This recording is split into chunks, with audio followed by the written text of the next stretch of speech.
بسم اللہ الرحمن الرحیم۔ السلام علیکم ورحمۃ اللہ وبرکاتہ۔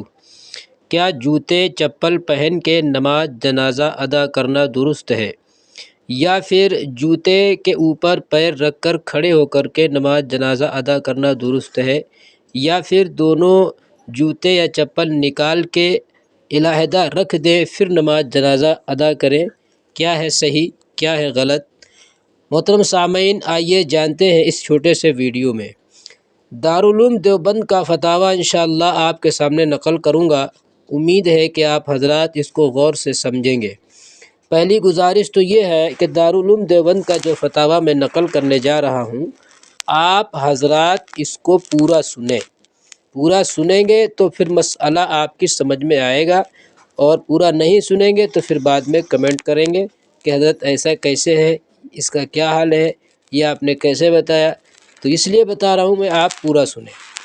سوال کیا ہے دارالعلوم دیوبند کو، کسی نے سوال کیا ہے، ہمارے یہاں مولوی صاحب نے جنازہ پر مسئلہ بیان کیا، نماز جنازہ پڑھتے وقت جوتے اتار کر پاؤں جو جوتوں کے اوپر رکھنے سے بہتر ہے کہ جوتے پہن کر نماز جنازہ ادا کر لی جائے، کیونکہ جوتوں کے اوپر والے حصے پہ نجاست لگی ہونے کا خدشہ ہے، جبکہ جوتوں کے اندر نجاست نہیں ہو سکتی۔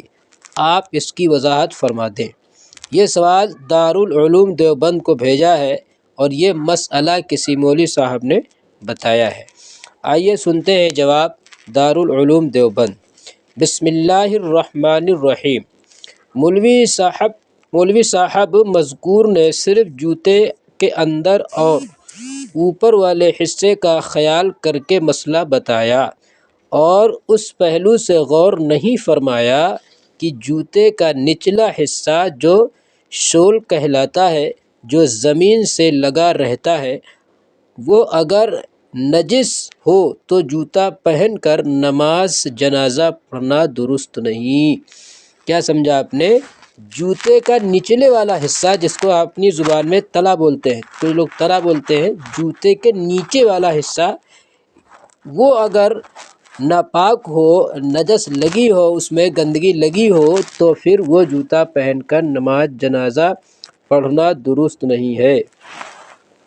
یعنی آپ اس طریقے سے سمجھ لیں، ایک بار پھر سے سن لیں، جوتے کا نچلا حصہ جو شول کہلاتا ہے، میری بات سمجھیں، نیچے والا حصہ جو شول کہلاتا ہے، جو زمین سے لگا رہتا ہے، اگر نجس ہو، ناپاک ہو، تو جوتا پہن کر نماز جنازہ پڑھنا درست نہیں ہے۔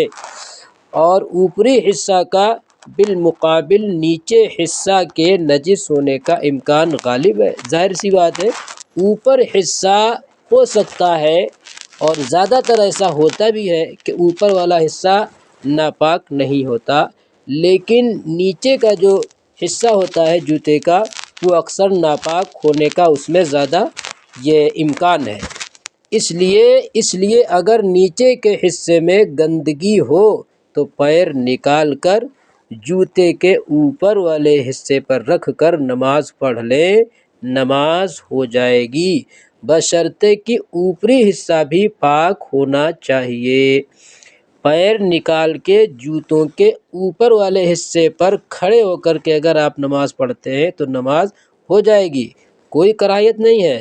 شرط یہ ہے کہ جو اوپر والا حصہ ہو وہ پاک ہونا ضروری ہے۔ یہ آپ کی ذمہ داری ہے، آپ اس کو پہچان کریں۔ اگر آپ کو شک شبہ ہے تو پھر اس کے بارے میں دارالعلوم دیوبند نے کیا بتایا ہے، آئیے وہ بھی سنتے ہیں۔ اوپری حصہ بھی ناپاک ہے تو کیا ہوگا؟ تو جوتا پہن کر نماز پڑھنا درست نہیں، بتا دیا۔ اگر اوپر والا بھی حصہ ناپاک ہے تو پھر آپ جوتا پہن کے نماز نہ پڑھیں، جوتا پیر سے نکال کر الگ رکھ دیں، اور پاک جگہ میں کھڑے ہو کر کے نماز پڑھیں۔ واللہ اعلم۔ دارالفتاء دارالعلوم دیوبند۔